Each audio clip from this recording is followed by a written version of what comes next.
শোন তবে, আজকে থেকে তোকে একটাই কাজ করতে হবে, আর সেই কাজটা হচ্ছে এই বনের যত পাখি আছে সবার কাছ থেকে সোনা গহনা টাকা পয়সা যা পাবি নিয়ে আসবি, আর কেউ যদি দিতে না চায় তাকে মেরে ফেলবি।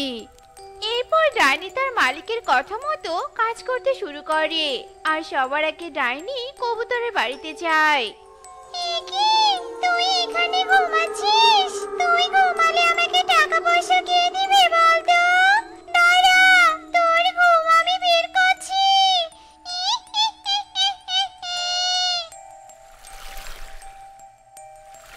ওরে বাবা রে, ডাইনি!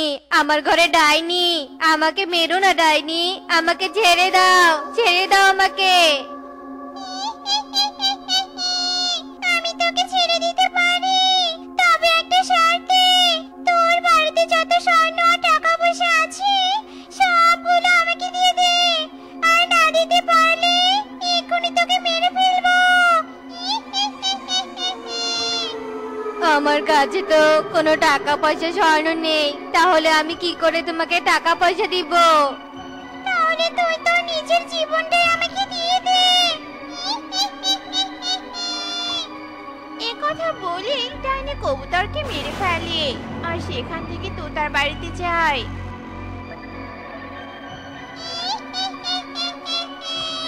তোর কাছে যা কিছু আছে সবগুলো আমাকে দিয়ে দে, নয়তো তোদের দুজনের কেউ আর বেঁচে থাকতে পারবে না। তোতার মিষ্টিটি ডাইনির কথা শুনে অনেক ভয় পেয়ে যায়, আর তাদের আলমারিতে রাখা সবগুলো টাকা ডাইনিকে দিয়ে দেয়। যদি কিছু মনে না করো তবে আমি কি তোমাকে একটা প্রশ্ন করতে পারি?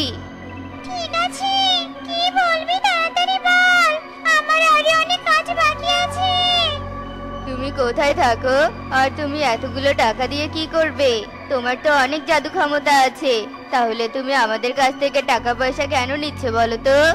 তাহলে শোন, আমার মালিকের বড় স্বাদ হয়েছে, আর তাই আমাকে হুকুম করেছে আমি যেন তোদের কাছে স্বর্ণ আর টাকা নিয়ে যাই।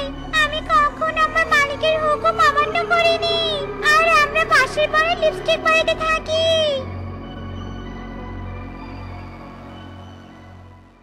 তোতা, আমরা তো সবগুলো টাকা ডাইনিকে দিয়ে দিলাম, এখন আমরা এই বছরটা কিভাবে চলবো বলো তো? তুমি আমাদের কথা ভাবছো? আমাদের কাছে এতগুলো টাকা ছিল জন্য আমরা ডাইনির হাত থেকে রক্ষা পেয়েছি, কিন্তু টুনি তো অনেক গরিব, ওর কাছে তো ডাইনিকে দেওয়ার মতো কিছুই নেই। আর ডাইনিকে টাকা পয়সা দিতে না পারলে ডাইনি তো টুনিকে মেরে ফেলবে। এসো তোতা, আমরা টুনিকে ডাইনির ব্যাপারে সতর্ক করে দিয়ে আসি।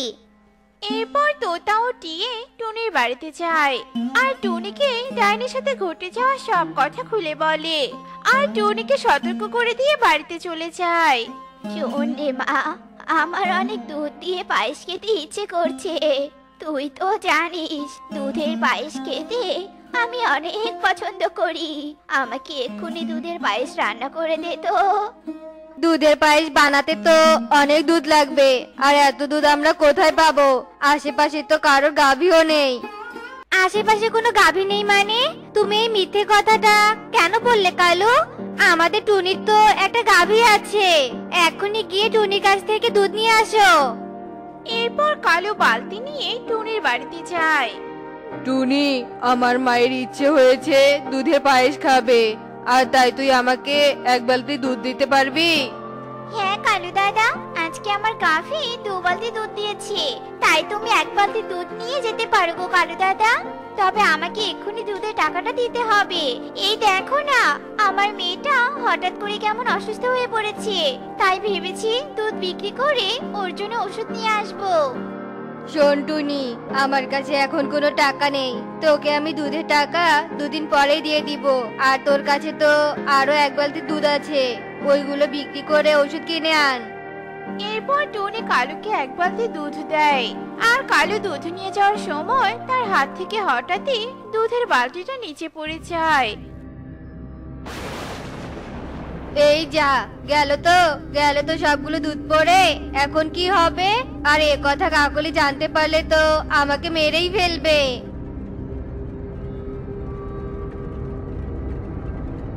এ কি কালু দাদা, তুমি আবার বালতি নিয়ে কেন এলে? টুনি, আমি যখন দুধ নিয়ে বাড়ি যাচ্ছিলাম তখন হঠাৎ করে আমার হাত থেকে দুধের বালতিটা নিচে পড়ে যায় আর সবগুলো দুধ নষ্ট হয়ে যায় রে টুনি। তাই তুই আমাকে আর এক বালতি দুধ দে না টুনি, নয়তো কাকলি আমাকে বাড়িতে ঢুকতেই দিবে না। দেখো কালু দাদা, আমি তোমাকে আগেই বলেছি এই এক বালতি দুধ আমি বাজারে বিক্রি করব, তাই তোমাকে আমি আর কোনো দুধ দিতে পারবো না। তুমি এখান থেকে চলে যাও তো কালু দাদা। এরপর কালু মন খারাপ করে সেখান থেকে চলে যায়।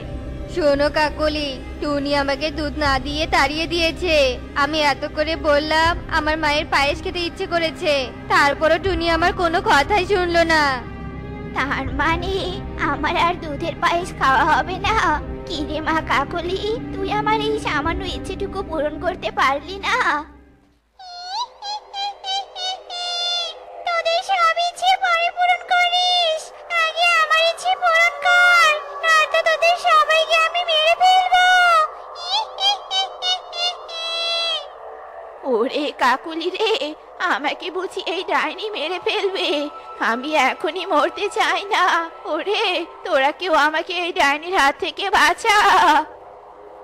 ডাইনি, ও ডাইনি, তুমি আমাদেরকে মেরো না, আমরা তোমার সব ইচ্ছে পূরণ করব। তুমি যা করতে বলবে আমরা তাই করব, তবুও তুমি আমাদেরকে মেরো না ডাইনি, মেরো না। তবে শোন, তোদের কাছে যত টাকা পয়সা আর স্বর্ণ আছে সবগুলো আমাকে দিয়ে দে, আর এগুলো দিতে না পারলে তোদের কাউকে আমি ছেড়ে দেব না। কাকলি, ও কাকলি, সোনা বউ আমার, তুমিই পারো আমাদেরকে বাঁচাতে। আলমারিতে তোমার যে স্বর্ণের গয়নাগুলো আছে সবগুলো ডাইনিকে দাও, নয়তো ডাইনি আমাদেরকে এক্ষুনি মেরে ফেলবে।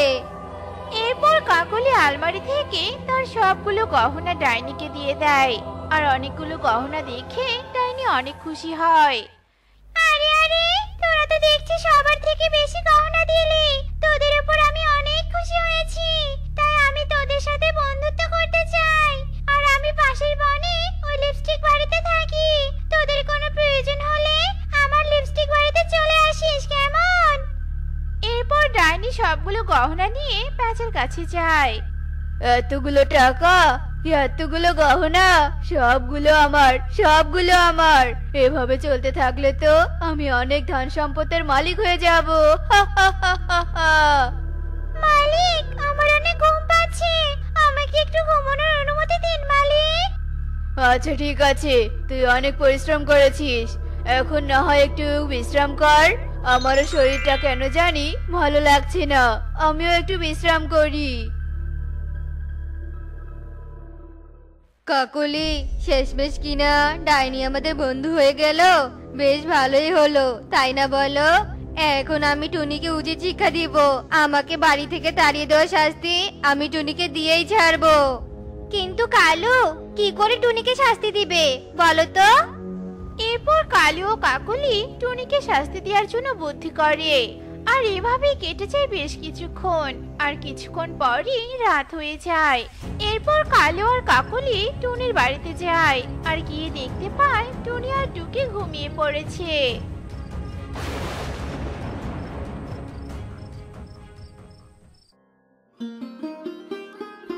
এ কি, আমি লিপস্টিক ঘরে কি করে এলাম? আর আমার মেয়ে কোথায়? আর আমার মাথাটা কেন জানি ভীষণ ব্যথা করছে।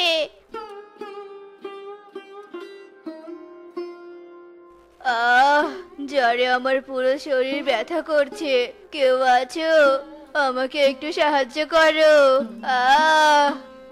আরে, এই তান্ত্রিকের শরীরে তো অনেক জ্বর, এক্ষুনি যদি তান্ত্রিককে ওষুধ খাওয়ানো না হয় তাহলে তো এই তান্ত্রিক বিনা চিকিৎসায় মারা যাবে।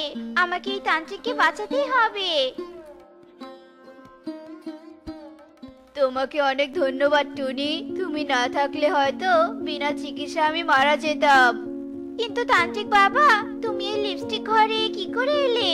আমি শুনেছি এই বাড়িতে এক ডাইনি থাকে। এসো তান্ত্রিক বাবা, আমাদেরকে এক্ষুনি এই লিপস্টিক বাড়ি থেকে পালিয়ে যেতে হবে।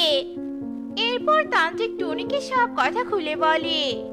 কিন্তু টুনি, আমি নিজের ভুল বুঝতে পেরেছি, আসলে টাকা পয়সা আর সয় সম্পদে সত্যিকারের সুখ খুঁজে পাওয়া যায় না, সুখে থাকতে হলে সবাই একসাথে মিলেমিশে বাস করতে হয়। আজকে আমার কাছে অনেক টাকা পয়সা আর স্বর্ণ ছিল, কিন্তু আমাকে সুস্থ করে তোলার জন্য কেউ নেই, আর তাই আমি মরতে বসেছিলাম। ঠিক বলেছেন তান্ত্রিক বাবা, বাঁচতে হলে কষ্ট করে উপার্জন করেই বাঁচো।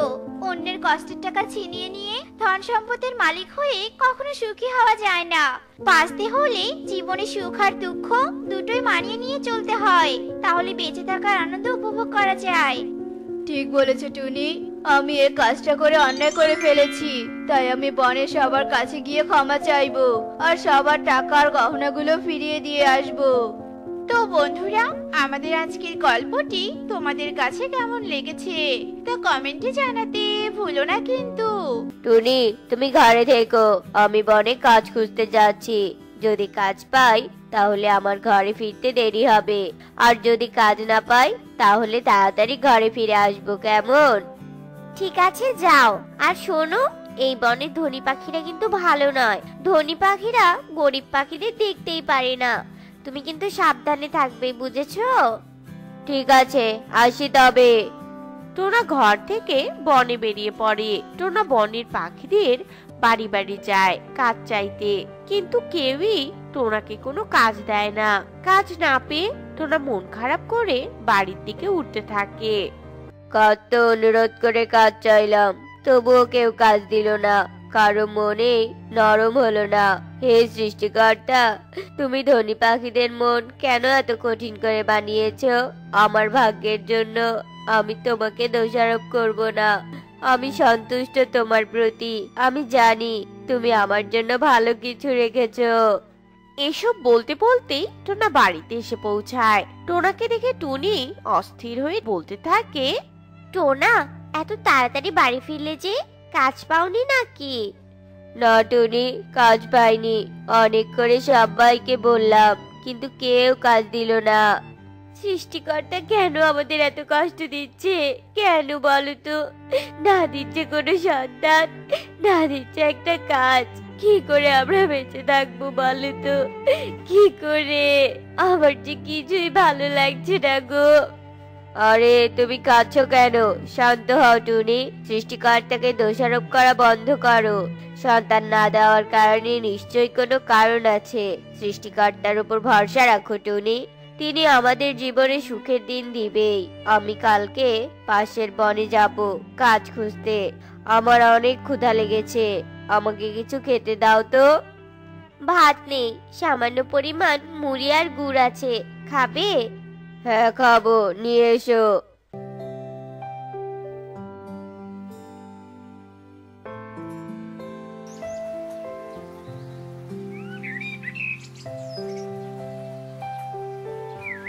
পরের দিন সকালবেলা টোনা কাজ খোঁজার জন্য পাশের বনে চলে আসে। টোনা কাজ চাইতে পাশের বনের মোড়ল যজ্ঞুর কাছে আসে। মোড়ল দাদা, আমি পাশের বন থেকে এসেছি। আমার নাম টোনা। আমার একটা কাজ দরকার, আমাকে একটা কাজ দাও দয়া করে। আমি অনেক মনোযোগ দিয়ে কাজ করব, দয়া করো দাদা। আমার বনে কেউ আমাকে কাজ দেয়নি, তাই বাধ্য হয়ে এই বনে এসেছি। দাদা, ও দাদা, একটা কাজ দাও না গো। আরে আরে, শান্ত হটো না, আমি তোকে কাজ দিব। আমার একটা মুদির দোকান আছে, তোকে ওই দোকানটা দেখাশোনা করতে হবে। তোর এই কাজের বিনিময়ে আমি তোকে প্রতি মাসে 3000 করে টাকা দিব। তুই কাল থেকে কাজে আসিস, কেমন? ধন্যবাদ মোড়ল দাদা, তোমার কথা আমি সারা জীবন মনে রাখবো। এবার আসি দাদা। টোনা খুশি মনে পাশের বন থেকে বেরিয়ে চলে আসে আর টুনিকে সব খুলে বলে। সত্যি বলছো, কাজ পেয়েছো? যাক, এবার তাহলে আমাদের সংসারটা বেশ ভালোই চলবে। তুমি বসো, আমি তোমার জন্য খাবার নিয়ে আসছি।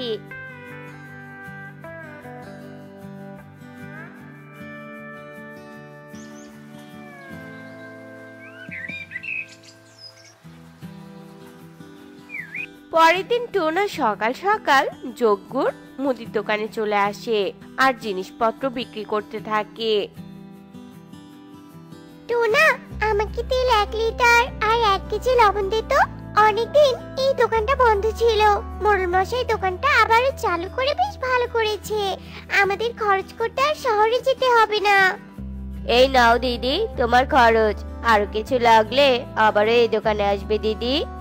এসো এসো এসো দাদারা দিদিরা এসো, এই মুদির দোকানে সব ফ্রেশ পরিষ্কার জিনিস পাওয়া যায়, এসো এসো এসো।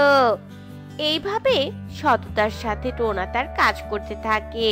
একদিন যজ্ঞর বাড়িতে কণিকা যজ্ঞকে বলতে থাকে, যজ্ঞ, তোমাকে এত খুশি দেখাচ্ছে কেন? কি হয়েছে? কি হয়নি সেটা বলো। ওই যে টোনা আছে না, ওকে আমাদের দোকানের দায়িত্ব দিয়েছি। টোনা বেশ লাভ করেছে আমাদের দোকান থেকে। আমি টোনার প্রতি বেশ খুশি। আমি ভাবতেই পারিনি টোনা 2 মাসের ভিতরে এত টাকা লাভ করবে। তাই নাকি? এই তো বেশ ভালো খবর। তা গত মাসে তো তুমি ওকে শুধু বেতনটাই দিয়েছো, এবার না হয় ওকে বেতনের সাথে কিছু বকশিশ দিও। বকশিশ পেলে কাজের প্রতি টোনার আগ্রহ আরো বেড়ে উঠবে, আর দেখবে কিছুদিনের মধ্যেই টোনা আরো দ্বিগুণ লাভ করতে শুরু করেছে। ঠিক বলেছো তুমি কণিকা, মাস হতে তো আরো 2 দিন বাকি আছে। আমি ওকে এবার 500 টাকা বেশি দিব। যাও কণিকা, আমার জন্য 1 কাপ চা নিয়ে এসো তো, চা খেয়ে মনটা আরো ফুরফুরে করি। কণিকা চা নিয়ে আসে, যজ্ঞ চা খায়। অন্যদিকে সন্ধ্যার আগে আগে টোনার দোকান বন্ধ করে বাড়ির দিকে উঠতে থাকে। আরে আমি কোনো কান্নারা শুনতে পেলাম মনে হয়। এই ভর সন্ধ্যাবেলা নির্জন জঙ্গলে কে কাঁদতে পারে? কারো আবার কোনো বিপদ হয়নি তো? দেখি তো খুঁজে কে কাঁদে। টোনা উড়ে এদিক ওদিক তাকাতে কিছুক্ষণ খোঁজার পর টোনা একটা গাছের নিচে 2টো মৃত পাখির পাশে একটা ছানাকে পড়ে থাকতে দেখতে পায়। টোনা ছানাটার কাছে যায়, ছানাটাকে কোলে তুলে নেয়। আহারে কি নির্মম ভাবে শিকারীরা পাখি দুটোকে মেরেছে। ইস, মনে হয় ছানাটাকে নিয়ে ঘরে ফিরছিল। সব ওই সৃষ্টিকর্তার ইচ্ছা। কাঁদিস না মা, কাঁদিস না। তোর বাবা মা মরেছে তো কি হয়েছে? আজ থেকে তুই আমাদের সাথে থাকবি। তুই আমাদের সন্তান আজ থেকে। রাত হয়ে আসছে, বাড়ি ফিরি। টোনা ছানাটাকে নিয়ে বাড়ি ফিরে আসে। টুনি ছানাটাকে দেখে বেশ অবাক হয়। কি গো, এই ছানাটাকে একে তুমি কোথায় পেলে? এরপর টোনা টুনিকে সব কথা খুলে বলে। আহা, এটা এতিম ছানা, দাও আমার কাছে দাও ওকে। কি বললে? এতিম ছানা? এ এতিম নয় টুনি, এর আসল বাবা মা মরেছে ঠিকই, কিন্তু আজ থেকে আমরা এর বাবা মা। আমাদের কোনো সন্তান নেই, তাই সৃষ্টিকর্তা একে আমাদের কাছে পাঠিয়েছে মা বাবা ডাক শোনার জন্য। তাই মনে হচ্ছে টোনা, তাই মনে হচ্ছে। দাও দাও, ওকে আমার কাছে দাও। সোনা আমার, আজ থেকে তোর নাম টুকি। টোনা টুনির মেয়ে টুকি তুই। তোকে আমরা অনেক আদর যত্ন করে বড় করব, কোনো কিছুর অভাব রাখবো না। টোনা, তাড়াতাড়ি বাজার থেকে মেয়ের জন্য মিষ্টি নিয়ে এসো তো, ফুল কিনে আনো। যাও যাও। যাচ্ছি যাচ্ছি, তুমি ওকে দেখে রেখো।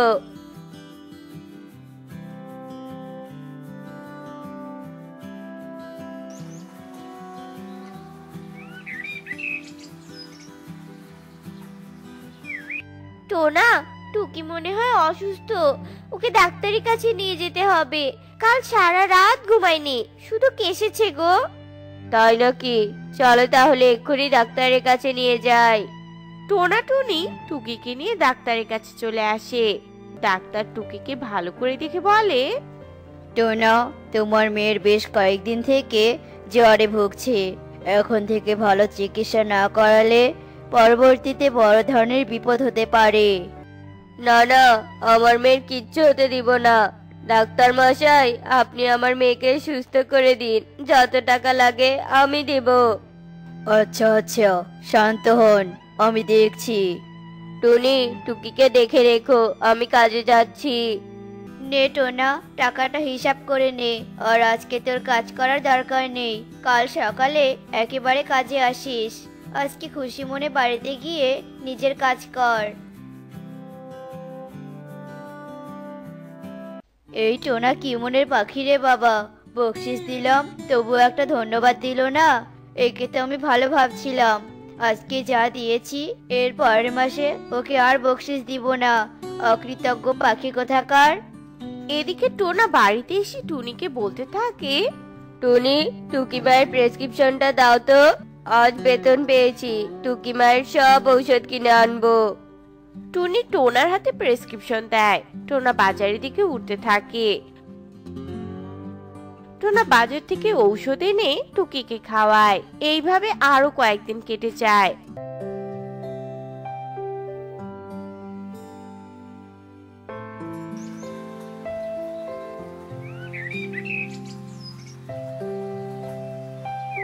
টুকির চিন্তায় টোনাটুনি অস্থির হয়ে পড়ে।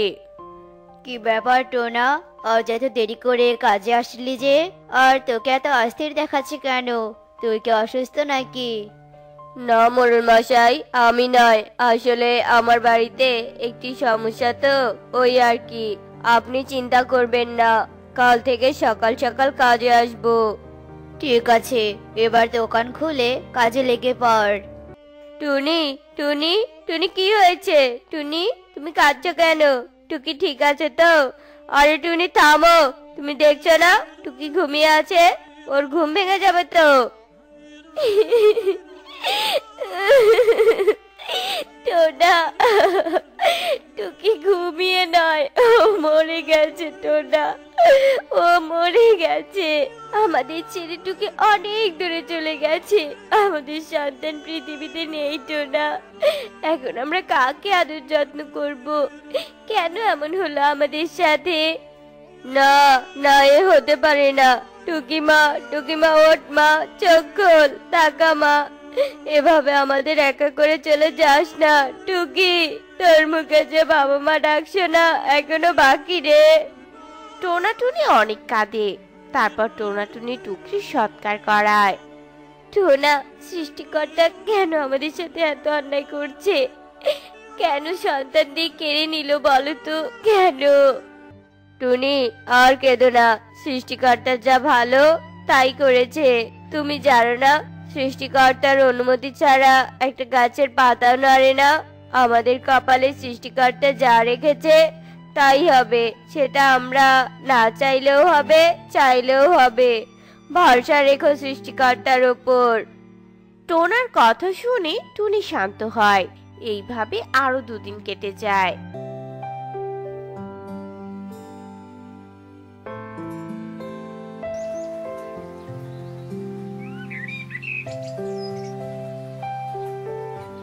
টোনার কাজের মাস আবার শেষ হয়ে আসে। যজ্ঞ টোনাকে বেতন দেয়, তবে এবার আর বকশিস দেয় না। টোনা টাকা হাতে নিয়ে হিসাব করে বাড়িতে ফিরে আসে। যজ্ঞ টোনার এমন আচরণ দেখে বলতে থাকে, এই টোনা বোকা নাকি? কিছুই তো বুঝতে পারছি না। একবার বকশিস দিলাম, কিছুই বললো না। এবার শুধু বেতন দিলাম, তবুও কিছুই বললো না। এ কি টাকা হিসাব করতে পারে না নাকি? এই টোনার হাব ভাব আমার সুবিধার লাগছে না। কাল একবার কাজে আসলে টোনাকে জিজ্ঞাসা করব।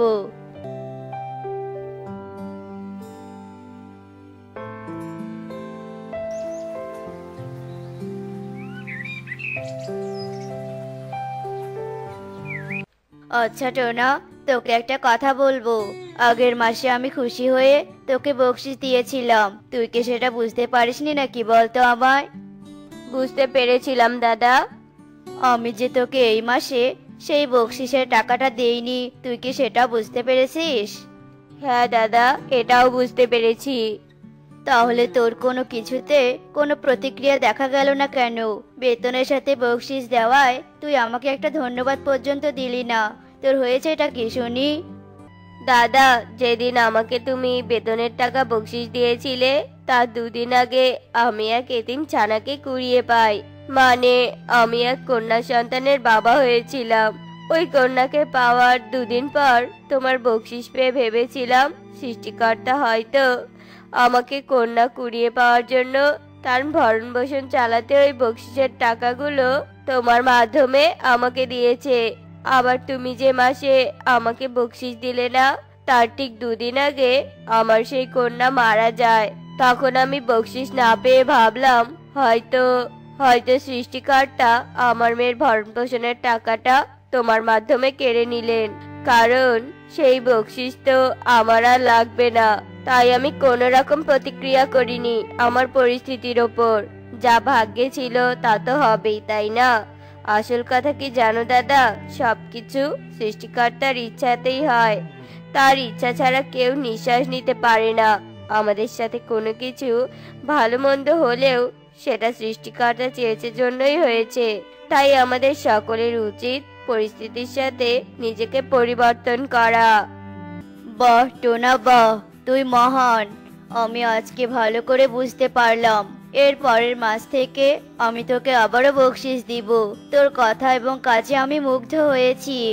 তো বন্ধুরা, আমাদের আজকের গল্পটি তোমাদের কাছে কেমন লেগেছে তা কমেন্টে জানাতে ভুলো না কিন্তু।